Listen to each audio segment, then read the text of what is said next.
It's time now to bring you some business news on the programme, and Catherine Bennett from our business desk is with us. Starting off with the latest in the saga over the video app TikTok. The US President Donald Trump's given the Chinese-owned company until September the 15th, which of course is coming up very soon now, to sell or shut up. Microsoft announcing yesterday that its offer has been rejected, so 1 day to go before the deadline. What's the alternative for the company, Catherine? Well, with Microsoft now out of the picture, that's paved the way for the tech company Oracle to become the company's US partner.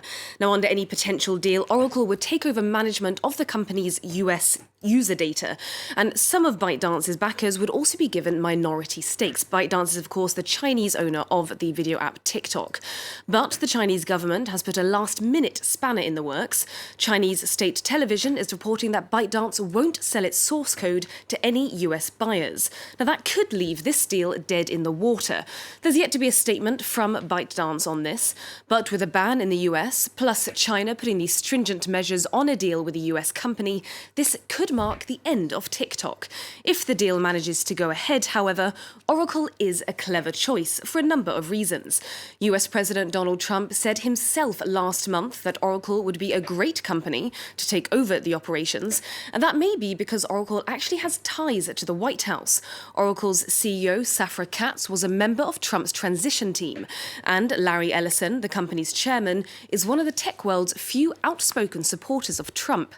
Now, the tech world is, of course, waiting to see whether, between pressure from both the US and China, TikTok, one of the world's most famous video social media apps, will be able to survive. Chinese and EU officials will later today attend a digital summit to discuss trade and investment. It was set to be held in Germany with all 27 EU leaders, but because of COVID-19, it's been cut down to a one-day video conference. Talks on trade are likely to be overshadowed by political issues, however, with China's treatment of Uyghurs and the Hong Kong security law looming large in discussions. James Wilson has more. It's a highly lucrative, although increasingly tense trading relationship. Last year, the EU was China's largest commercial partner, with the two exchanging over 1.5 billion euros a day. The EU was a net importer, with Chinese telecommunications equipment topping the list of products, which also includes electrical machinery and baby carriages. But the Chinese market is increasingly attractive for European exports as well, with car and aircraft manufacturers proving particularly successful. And as recently as last year, Chinese Foreign Minister Wang Yi called for Brussels and Beijing to begin talks on signing a free trade agreement. But those hopes have dissipated in recent months. EU nations have become harshly critical of China's initial handling of the coronavirus pandemic, its crackdown on dissent in Hong Kong, and treatment of Uyghur Muslims. Instead of taking steps towards a larger trade agreement, officials are expected to sign a less ambitious agreement that protects regional food designations. Irish whiskey, feta and Chinese bean paste are all expected to benefit, but it stands in stark contrast to the ambition and optimism of the April 2019 summit, when China's President Xi pledged to open up his economy to European firms. Now let's turn to the markets to see how they're reacting to the day's news.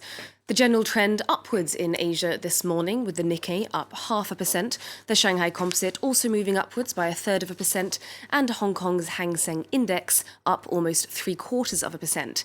In Seoul, the Kospi leaping over 1%. The American graphics chip company Nvidia is buying up the UK's computer chip designer ARM Holdings in a $40 billion deal. Now, this deal could shake up the semiconductor industry. ARM's technology can be found in most smartphones. Hundreds of companies, including Apple, Samsung and Huawei, depend on its chip designs. This deal would put ARM Holdings under the control of a US company. Now, that adds, of course, to the US's arsenal as it competes with China to build a strong domestic semiconductor industry. China and South Korea have, unsurprisingly, already come out in opposition to the deal. The UK has had twice as many job losses during the coronavirus pandemic as during the 2008 financial crisis.